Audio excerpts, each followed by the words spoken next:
So I'm now going to show you where to go as if you want to make some addresses to a customer's account. So you go to Debtors, the Debtors tab, Customers.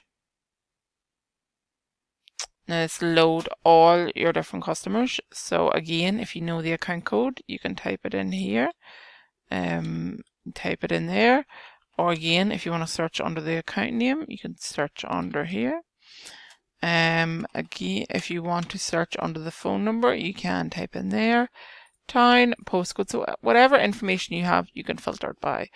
So this time we'll filter on the town. We want the customer is in Enniskillen, so you just type in Enniskillen, and this will load all our customers within Enniskillen.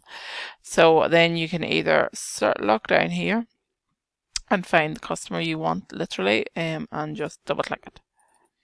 That will load the customer. And then we can change address details or phone numbers. So it's in Address Contact tab. So again, we can change the phone number. We can add in a phone number or change. So you just double click where you want to affect. Make your necessary improvements or changes. Once you're happy, save and close. And that is how you amend details on your customer account.